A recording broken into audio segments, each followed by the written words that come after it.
What is going on, gunfighters? Welcome to Gunfighter Life, the podcast where we talk about guns and gunfighting the right way with Almighty God at the center, Judeo-Christian values, and real-world first-hand experience. I am blessed to be your host. First and foremost, I am a Christian. I make no apologies for that. God has blessed me to be a professional gunfighter most of my adult life in many different ways. I won't put in the normal bio today. I'll stick to what's germane to the Ar15 because that's going to play into today's episode. Marine Corps combat veteran, joined the Marine Corps at 17, did a couple of combat tours, was also an urban warfare instructor under Mojave Viper. Also served in the U.S. Army, both full-time and part-time National Guard. Blesses in both were infantry, so a grunt. You might deduce some familiarity with the M16/AR-15 platform there. Also served as a sworn peace officer, a COP, the common vernacular, LAPD. Worked regular assignments and more specialized assignments. Worked with some three-letter government agencies on some of those assignments. Also been a private contractor for a three-letter government agency that I won't specify. Also was blessed to be the commander of a tactical team to stop active shooters in a large metropolitan area here, CONUS, in the United States. So you might imagine from that, I've been blessed to have a lot of experience with the AR-15 platform, and I'm going to try and be as diplomatic with this as I can while being honest. I think many of the AR-15s on the market today, M4-ish type guns, really miss the mark. They don't live up to all that they could be. And realize I'm coming at this from a general purpose fighting rifle / carbine. Not a special purpose rifle, because those are their own thing, right? You're talking about a urban counter sniper role, that's a different rifle. You're talking about a designated marksman gun, that's a different gun. You're talking about, prairie dog hunting off a bipod, that's a different gun. Talking mostly today about a general purpose fighting rifle / carbine in 5.56, 223 Wild, whatever. You get the idea. That general purpose go-to fighting rifle / carbine. I'm going to start off this with a little bit of, I think we went backwards in a lot of ways. I think the M16, the original M16 / M16A1, had a lot going for it. It had some issues, not mostly relevant to the rifle itself, but mostly due to just poor things being done to it. Ammunition that wasn't to spec and things like that. But that original rifle, the M16, had a full 20-inch barrel. It had good usable combat iron sights for the day. We have optics now, but for iron sights, good field usable iron sights. And a full-length barrel, so 20 inches, you get the extra velocity, and it was lightweight. It weighed 6 point something pounds, and that's with the technology they had then in the 50s and 60s. Got to remember, this rifle was designed in the 50s. Look at a 57 Chevy. We're still running this gun hard today. And I think in a lot of ways, they got a lot of things right the first time. There's a couple of ways I think they went backwards on that. The big overarching one that plays into a lot of different things we're going to talk about is weight. I think a lot of these guns are just too heavy. They're just too heavy. And you might think, oh, just man up. Listen, I'm a man. But I don't care how fast you can run. If you have less weight, you can run faster. There's a firepower versus mobility equation. And you get to the point where the juice is not worth the squeeze with the extra weight. And if the extra weight actually gives you something, then it might be worth it. But if it gives you nothing practical and just adds weight, then I don't want it. Think about this. Let's say you have allotted, with all the other gear you have to carry, let's say 12 pounds for rifle and ammo. If I shave weight off the rifle, I can carry more in ammo. I can carry more in an optic. I can carry more in a white light. You get the idea. You get to a point where you have so much stuff, you are not as combat effective as you would be with less stuff. More stuff is not always better. More weight is not always better. A heavier barrel is not always better.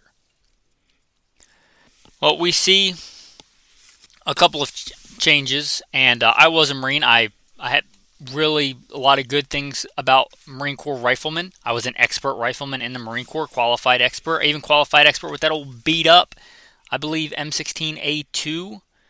Just just atrocious that thing was. Like mine was, it was bad. It looked like it had been around a while. Still qualified expert with it. I won't go into things that don't pertain to most people, like the 3-round burst, but in a lot of ways I think they went backwards. I can hit a man-sized target with iron sights at 500 meters. No problem. If all the conditions are right, if I have a well-lit target. I have a hard time finding a dude that's trying to hide from me with iron sights at 500 yards, so there's that. But also, you have to dial dope. You have to make a wind call with a windsock, or make a wind call. You have to make a decent sling. I never saw that in theater. I don't know anybody else that ever had those conditions where you see an enemy at 500 meters and you make a wind call and adjust the dope on your rifle, meaning adjust the sights and get a decent sling tension, a good natural point of aim, and then fire. It's just generally combat doesn't work out like that. I absolutely think that every Marine should be a rifleman and should be a good rifleman. I think that's a skill worth pursuing, but I think you can do that without adding a bunch of weight that was added to the A2 and the A4. And the adjustable sights, I think that was not a great move, because I would rather have a sight fixed that I knew was in the right place than one that could get moved, knobs up and down, left and right. Now you should remember and remember the dope and where it's set and stuff like that, but a lot can happen in warfare, and I don't want the opportunity for my sights to be turned one way or another. I like the old fixed style sights that were on the older rifle. It's just you can adjust them with a tool, but once they're set, and they're good for practical ranges, right? Out to 300 yards, and then after that, honestly, in most environments, you're probably walking rounds on target. You're probably not sitting there and adjusting dope and calculating and figuring out, okay, I think, well, he's at, I'm gonna say he's not at 3, but he's at 325, so that's this many clicks. And then I see some grass over there by him blowing in the wind, and that probably tells me there's a 15 mile an hour half value wind. And then how's my sling tension? Let me adjust this sling, and then I'm gonna send a round down range. Generally not how it works. Generally, your shoot, move, communicate. Getting rounds down range, those adjustable sights are probably not really that relevant. I like really good iron sights. I like shooting with iron sights, I really do. But I think you could achieve that same level of riflemanship with the simpler sights by doing different courses of fire. And it gave extra weight. Again, it gave extra weight for something I think is less good. You see extra weight there. You also see a much heavier barrel. And I think that was probably a step in the wrong direction, especially the heavier barrel out front. You almost never shoot your gun on 3-round burst or full auto. And even when you do, if you're doing mag dumps, that's a bad day. And if you're doing that, probably the gas tube is going to fail before the barrel. So you're adding all that extra weight, and really for what? Not a lot of practical benefit. So I think, again, it got heavier. So a big overarching thing, the extra weight. I think the A1 buttstock, it was lighter, it was a better length of pull, it was more practical for practical shooting. So in a lot of ways, I think we got heavier and heavier. We took a rifle that was really light and sleek and had that capability, and we added a bunch of weight to it. That was one of the great things about the rifle, was that it was light, and you add a bunch of unnecessary weight to it. And that's a big overarching thing we'll come back to, and why I think a lot of today's options are suboptimal for a general purpose fighting carbine. Now, those were M16s, or you might say a full-length rifle, 20-inch, and I got nothing against that. You can still make those light. Another thing is mil spec, and mil spec, to be fair, has a lot of advantages. Look at this in comparison to like the Ar-10. There's really no mil spec for that, because not all the uppers and lowers will interchange. Not all bolts from one Ar-10 will go into another. And that's mostly true in an Ar-15. You can get stacking tolerant differences and stuff like that, but I can generally, let's say, get a Delton upper and put a PSA bolt carrier group in it, and it should work just fine. That's a big, big benefit. That's awesome. I can probably take a firing pin out of one AR and put it in another AR. probably work just fine. I could take a fire control group out of one AR and put it in another. You get the idea. Great. That is fantastic. But a lot of the mil-spec stuff, you got to understand, a lot of that is for a reason that may or may not apply to you. A big one that I'm going to pick on is the government profile barrel. If you're not in the government, you probably don't want a government profile barrel. Many of the features that it has are not germane to you. A big one is if you take the handguards off and look, it's real skinny. It's fat where it should be, by the chamber, because it has to be. There's a lot of pressure there, or it should be. And then it gets really skinny, and then it gets fat, and then skinny again, and then fat, putting unnecessary weight, in my opinion, towards the end of the barrel. It gets skinny in that one section. A lot of people, I think, they think it looks cool because they see it with military stuff. But that is, from my understanding, only to mount an M203 grenade launcher. Even most grunts don't mount an M203 grenade launcher.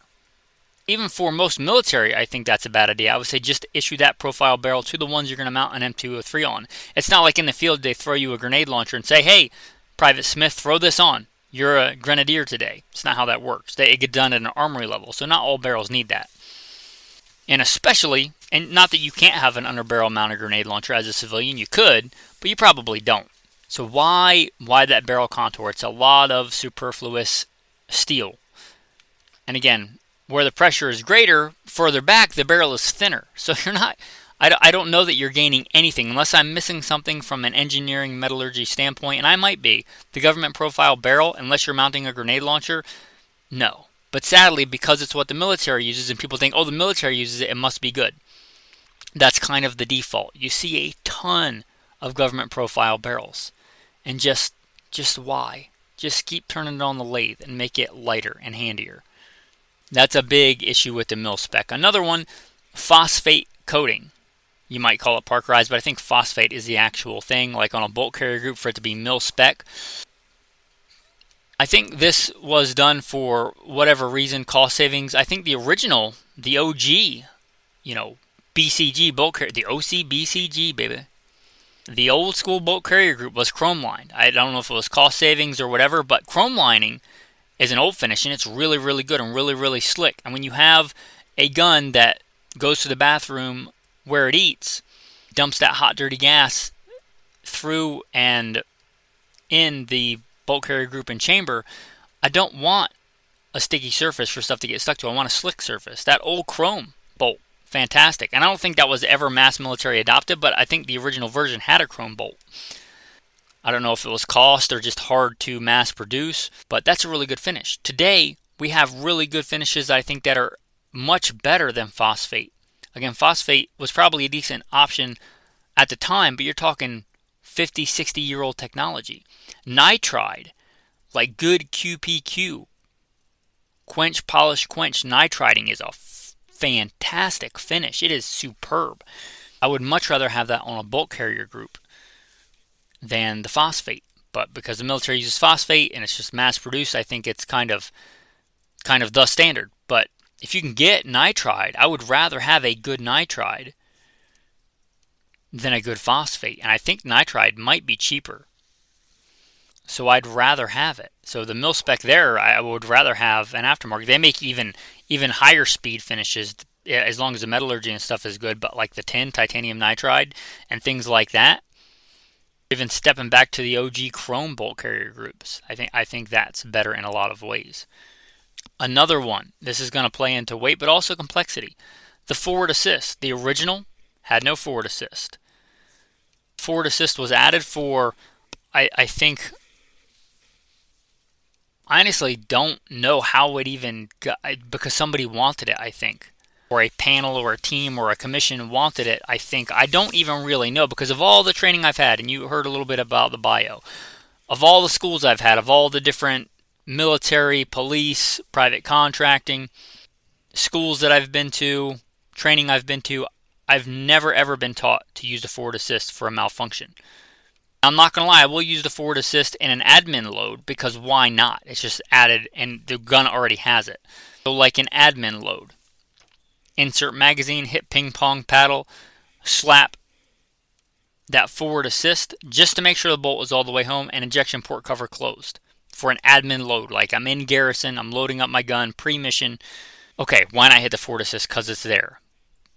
But in any kind of malfunction, if I have a round that doesn't want to go in the chamber, I certainly don't want to force it into the chamber by hitting the forward assist. I didn't know. I don't want that. I've never, a double feed, certainly don't want to hit the forward assist. A triple feed bolt override, I don't even know what a forward assist would do in that situation, but it would be bad. We're trying to fix that with a forward assist. I'm talking about like bolt override, commonly referred to as a triple feed. If you've ever had one of those, it's a bad day. So in no kind of tactical scenario would I ever want to use the forward assist that I can think of. If I have a immediate action, it's tap magazine, roll the gun over to the right. The old tap rack bang or tap roll rack, whatever acronym you want to use. If I have a double feed, I'm going to remove the source of magazine, rack the charging handle several times, insert the magazine, rack, and back on target. I'm not even going to get into a triple feed because that would just be hard to follow on audio. That's a whole procedure right there. But anyway, the forward assist is not helping. I might use it in an admin load, but that's just because it's there. If I wasn't there and the bolt didn't go all the way forward, I would just do it again because I'm not in a hurry. It's an administrative load. And it's not a free lunch. You get extra weight, you get extra complexity, you get the extra machining needed on the bolt carrier group for what? For those teeth that you don't need. You get the forward assist that you don't need. You get the extra weight, and you get the less felt gun. You have a big protuberance on the side of the gun that can whack on stuff, whack on doors, things like that. Get caught on gear. Why? Why is it there? It's mil spec, so you're probably going to get it on most uppers. You can get uppers without it, but it's usually a pain in the butt to try and find one without a forward assist. It's the default. Why? Because the military uses them. And again, I don't see any practical application other than administrative load, and that's just kind of a why not because it's already there. A next one we're going to talk about. The original, the rifle, has a rifle length gas system. That's a good engineering, that's a good place for a gas system, for a gas port in the barrel, less pressure there. You get less gas port erosion. You get, in my opinion, all other things being equal, and more reliable, more longevity in the operating system. And the Army is the mass user of the M4, which is a carbine length 16-inch. And I like a 16-inch barrel. I think it's probably better for all-around warfighting in the 21st century than a 20-inch barrel. I'm just going to go ahead and say it. I know Marines might get mad at me for that. But the vast majority of the world's population, I think, is urban now. And in urban environments, a 16-inch barrel is better. And I think in order to still use the old-school bayonet, which I'm a big fan of bayonet training, learned bayonet training in the Marine Corps, I still think that infantry should learn bayonet fighting. But I think in order to have that shorter barrel, there may be something I'm missing, but in order to have that same barrel and use the same bayonet, they move the front sight post with the bayonet lug way back, giving you the carbine length gas system, which I think is not as good as the rifle length. You could get a longer gas system and still mount a bayonet. You would just have to either change the bayonet or get a different mounting system. There are ways to mount bayonets other than the traditional one that work just fine. It seems like you're giving up a lot on the operation of the weapon and the optimal characteristics of that gun for that feature. And sadly, the Army, the main user of the M4, because the Marine Corps, I think, still mostly uses the rifle 20-inch barrel. The Army does not teach bayonet fighting anymore, and they're the ones that have the M4. So if you're going to use a bayonet, that's great, but you got to teach your guys how to use it, and if you are, there's probably better ways to figure out how to mount it. And if you're not going to be bayonet fighting, if you don't want the ability to mount a bayonet, you probably don't want the carbine length gas system. You give up a lot and you don't really gain anything unless you're trying to mount the bayonet. But again, it's kind of the default. It's kind of the mil spec for those 16-inch, a carbine length gas system. Now, you can get a rifle length. It's called the Dissipator. I know that Delton made it for a while. I don't know whether they still do or if anybody else made it. You can get a rifle length on a carbine, a rifle length gas system on a carbine length barrel.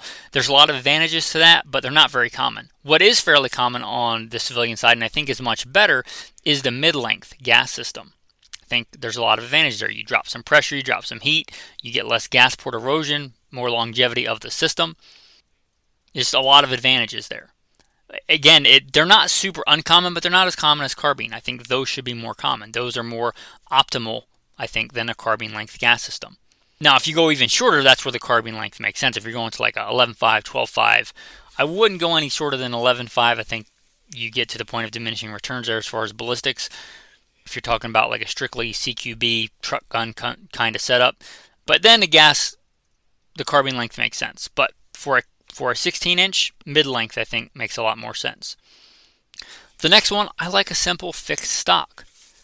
I know, and this like 6-position adjustable stock is kind of the default, but again, I don't want that. It's extra complexity that I don't want. I don't want to have to worry about hitting that in some kind of operation, going to use my gun on my natural point of aim, and I can't aim the gun right because the buttstock's not in the right orientation, and I gotta put it to wherever it's supposed to be, or somebody picked it up and messed with it, and now it's in the wrong setting.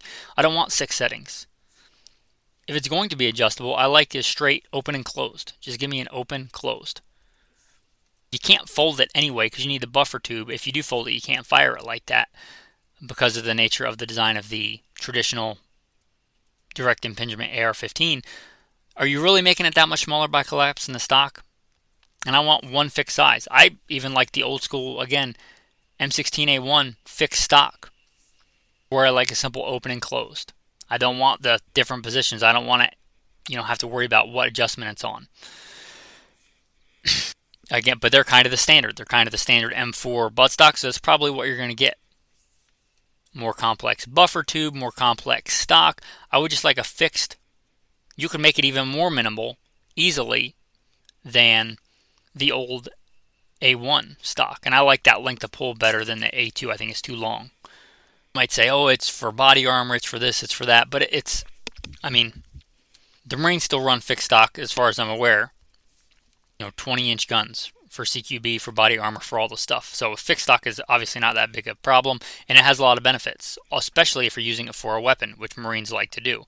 We still learn bayonet fighting. We still learn combat, hand-to-hand combat with a rifle, with a stock, things like that. If I want to beat something, I want a fixed stock. And I like the simplicity of a fixed stock. So I don't like the default being the 6-position adjustable stock. But it is the default, so there you go. This next one may seem rather petty, and it kind of is, but it just seems unnecessary. And it's kind of a pet peeve of mine on a lot of things. Finger grooves. Just stop with the finger grooves. They were never good, in my opinion. They're not good on Glocks. They're not good on knives. And they're not good on your M16, M4 type pistol grip. I don't know who those finger grooves line up with, but it isn't me. And for every person they may line up for and give almost no benefit, there's a lot of people they don't line up for. Why the finger groove? And why one finger groove? Again, that's just an extra step. Why not just leave the finger groove off? I think the pistol grip would be better with no finger groove. It's kind of annoying to go to shoot the gun the way that you would shoot it, the continuity of training with a pistol, and your finger is right on the middle of the finger groove. Again, minor gripe, but just why is that the default? Just easy thing to fix on your own, but again, why can't it just come with one without a finger groove? It would be just as easy to manufacture, probably easier. Here's another sad trend I see. And if it's for a competition gun, that's fine. If it's for a prairie dog shooting gun, that's fine. You have a bad day, you just go home.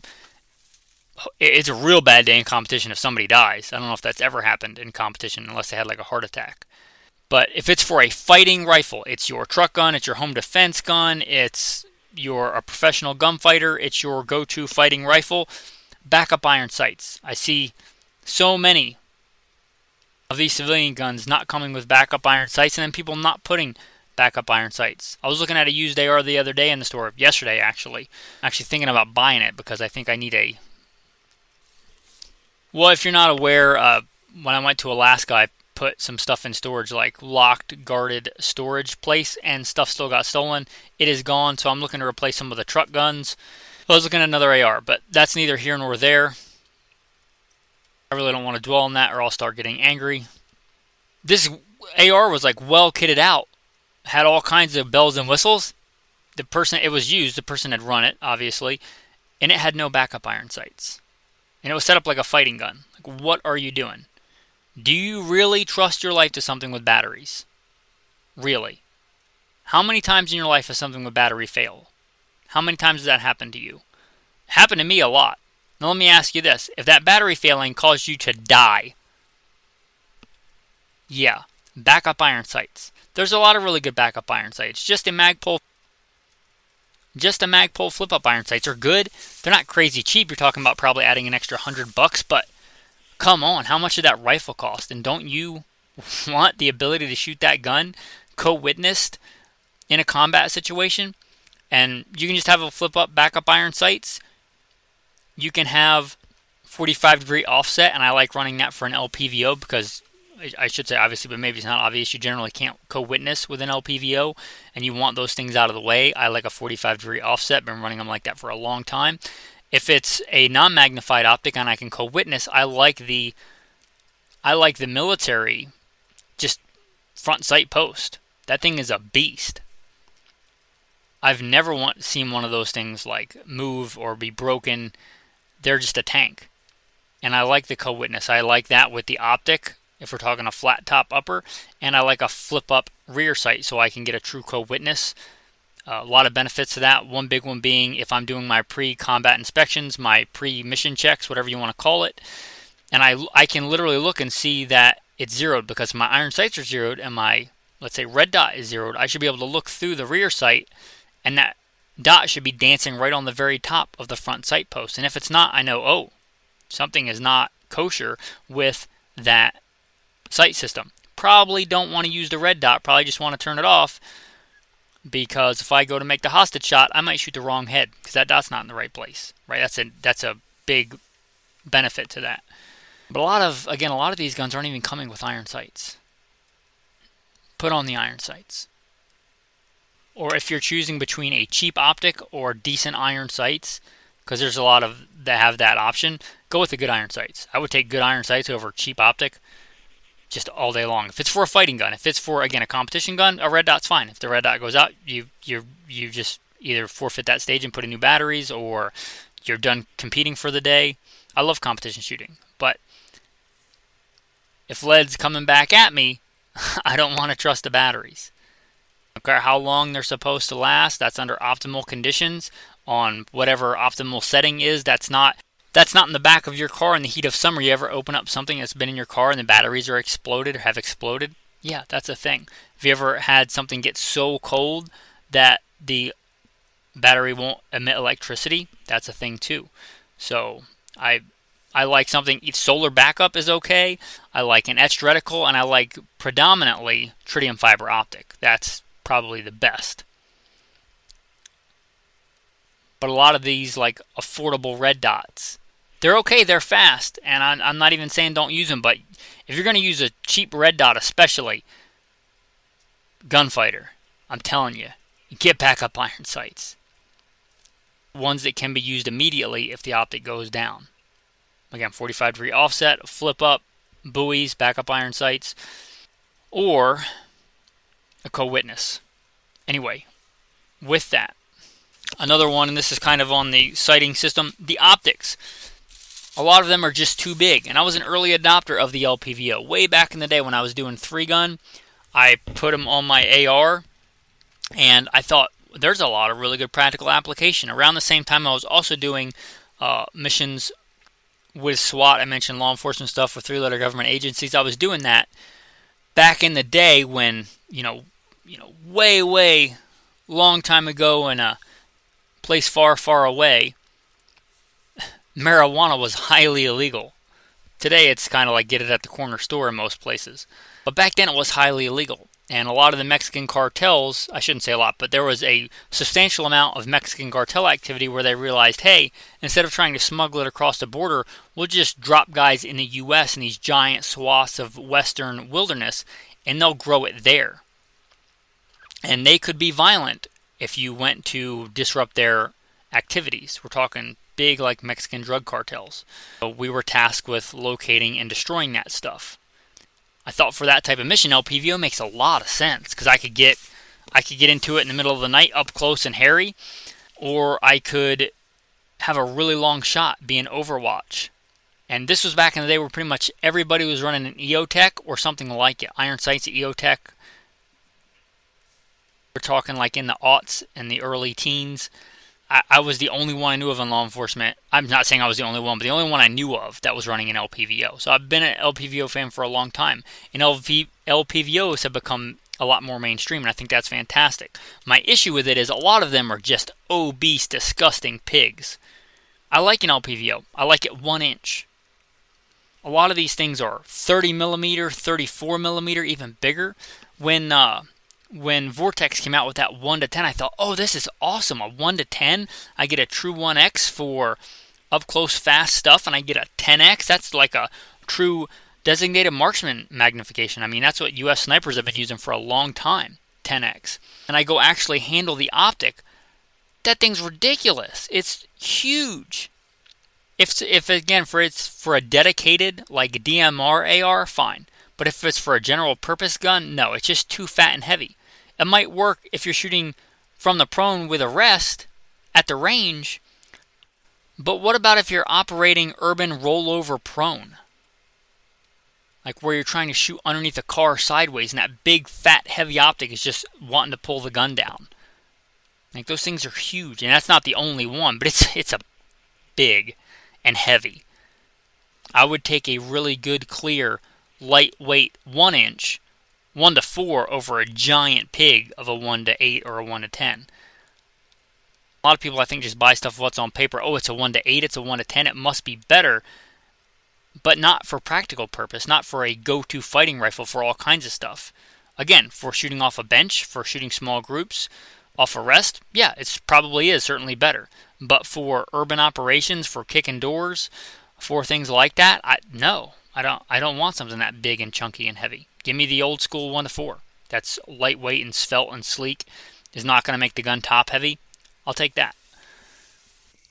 Another one that might be suboptimal choice is this, just bad ammo choices, right? Of all the things you think about on the AR, and is this right for me? Do I want to run a red dot with a magnifier? Do I want to run an LPVO? Or do I really need a free-floated handguard and all this stuff, the minutia, and you shoot crap ammo? Don't do that. Don't be that guy. One thing that's really prevalent is green tip, again, because it's mil-spec. Military uses it. Well, let me ask you this question. Think real hard. Did you, gunfighter, sign the Hague Convention of the late 1800s? Does that apply to you? And I know, technically, I don't think we signed it either, but a lot of the NATO countries did, and we like NATO commonality. But that doesn't apply to you, right? You don't want that ammo unless you're trying to do the specific thing that ammo was designed to do. There's a lot, in my opinion, for a go-to fighting rifle. There might be a time you want green tip for a truck gun for shooting out of your vehicle, through your vehicle, into somebody else's vehicle. Green tip maybe makes sense for that. But for most other applications, there's much better ammo choices. A good go-to defensive load, something that's good and proven, like a Spear Gold Dot 55 grain or 62 grain, or the Hornady Tap stuff, Winchester Ranger for the 223, all of those. The Federal True, I've been using that. I started using that a long time ago. Tactical Rifle Urban, all that stuff, I think is a way, way better choice than that green tip. You spend all this money on a really nice, accurate AR, and then you throw in what could be 3 MOA or worse ammo in the green tip. It wasn't designed to be match accurate ammo. It was designed to be what it is, light armor stuff, good intermediate barrier stuff. But is that what you want, or do you want something that's really good on soft targets? Just because of the nature of how complex that ammunition is, the more complexity you introduce into stuff, generally the more opportunity you have for inconsistency. And consistency is one of the big keys to accuracy, whether you're talking about you, the shooter, or the rifle, or the ammunition. Consistency, if you want accuracy. And that stuff's just a lot more complex than you probably need. A simple cup and core, hollow point or soft point or polymer tip bullet with the proper bullet construction, probably a way better choice for you. And here's what I'm going to say about the cheap Russian steel case bimetal stuff.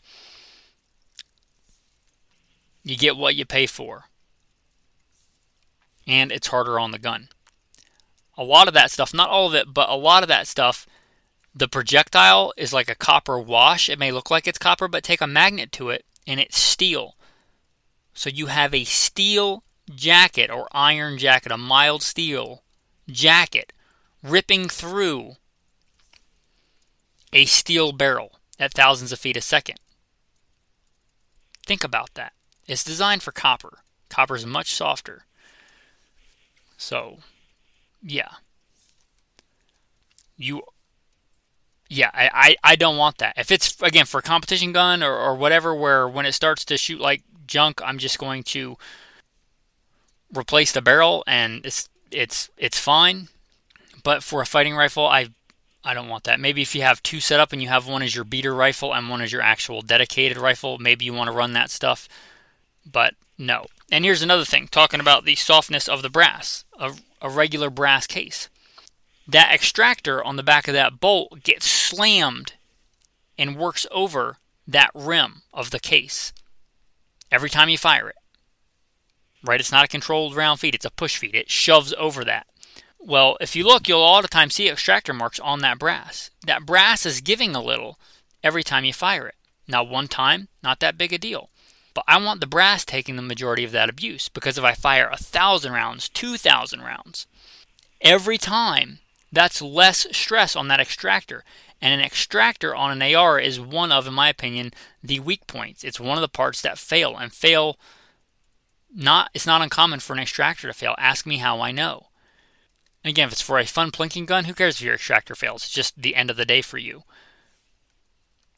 If your extractor fails, again, when lead's flying both ways, that's a bad day. I hope you got a buddy. Because if you got training, hopefully you have a handgun too. Maybe you transition. But if you try to fix it immediate action, tap, rack, bang, tap, roll, rack, remove source of ammunition, rack, rack, rack. You got a broken extractor. You get what I'm getting at? That takes a lot of time, and you're still probably not going to fix it. So I don't want that stuff. I don't want it in a fighting gun. Again, if you want it in a fun gun, a plinking gun, and I know that some people will disagree with that and say get the dirt cheapest ammo you can and train with it. I would say get halfway decent ammo that's affordable, that shoots the same point of aim, point of impact as your go-to defensive ammo, and do the majority of your reps dry fire, which are free. A lot of things you're going to learn better in dry fire anyway. Are you just out there to make noise, or are you out there to actually train? Because in training, dry fire for a lot of things, you still need to live fire, but dry fire for a lot of things is really good. So I would rather have less really good ammo than a whole bunch of crap junk ammo. Again, for a fighting carbine, for a general purpose fighting carbine, which is what we're talking about. You want to buy that stuff and shoot prairie dogs? You want to buy that stuff and run a 3-gun match? Yeah, have at it. It's fine. But if it's going to cause my extractor to fail prematurely when I might really need it, again, I don't want it. Alright, that's pretty much it for this episode. Just why a lot of the stuff on the market may not be what you want. So just think about, what do you want? What are you looking for? You may end up having to get some of those features anyway, just because of all the things that you want in your price range that are reliable and built really well. It's going to have a government profile barrel. And you're just like, fine. You might get stuck with a carbine length gas system. A really good high quality carbine length gas system is probably better than a dirt cheap bargain basement mid length thing that somebody put together at a gun show, right? So doesn't have like a staked gas key and doesn't have a pinned through the barrel gas block, right? I would rather have a carbine length that had those things than a mid length that didn't. So you might get stuck with something suboptimal, but just realize from the get-go what you probably would want if it was optimal for you. Like, if I could get the optimal features, what would I want? And then maybe you just won't get the me too, I'm an M4 gun. Anyway, just my thoughts. You don't have to agree, but hopefully, a big reason I do this, a lot of people, there's a lot of gun content out there. Not to take away from that, a lot of it's really good and entertaining, and I'm not putting anybody down, but hopefully you come here for real-world first-hand experience from a Judeo-Christian values and worldview. I'm trying to give you some of that information today, some of my opinions. If you like this, I'm going to get even nerdier, if you can believe that, God willing, in a series coming up soon. I'm going to go from muzzle device to buttstock and go through all kinds of different components on the AR and features. So if you've ever wondered, like, do I want an A2 birdcage? Do I want a flash hider? Do I want a compensator? What do I want? I'm going to go through that a little step by step. Right? Do I want this kind of barrel or that kind of barrel? And barrel might be its entirely own episode of that series because there's so much in barrels. But you get the idea there. So make sure you're subscribed, following the show, whatever it is, because God willing, that will be coming out in a series. Also, if you found this content valuable, please consider becoming a patron. Consider becoming a patron if you like the show and want to support it. Patrons get a lot of cool insider content and a lot more fun and kind of maybe more of the entertaining side when I put out the Patreon-only episodes. Such gems as Guns for the Zombie Apocalypse and Guns for Bigfoot. Gems like that. Right? You can become a patron for $1. Anyway, consider becoming a patron. There should be a link in the show notes. With that, your tactical tip of the day. If you do have a military-style front sight block, with that big tall post, the wings, and your front sight, one thing you might do, that whole front ramp, that part of this 45-degree angle that's just below the front sight, you might want to paint that some really bright, obnoxious color. I don't care if you put white out on it. I don't care if you get the ugliest chartreuse nail polish you can find. I don't care if it's bright pink. Your rifle's not going to identify as a female. Some really bright, obnoxious color. And what this can be good for is the extreme close quarters stuff. The extreme close quarters battle, room type stuff where you just want to get a reference point on the target. And that big, giant, bright colored thing really helps focus your eye on it. And if you want a more precise picture, a more precise sight picture, that is, when you're looking through the rear sight aperture and you're looking at your front sight post, it should disappear. So you're not really giving up anything there, and you can really use it for fast, quick sight acquisition. And it's really not going to cost you anything. If you go to sell it and you think it looks ugly, then just take some nail polish remover, right? It's fine. But I think there's a lot of merit for that. Making not just the little front sight your reference point, but that entire block, right? That's a giant, think of it as a giant, fast-firing front sight. Not everything on an AR to make it practical and more effective has to cost you hundreds of dollars. So, anyway, that's tactical tip of the day. Hopefully what you've been waiting for, your tactical verse of the day.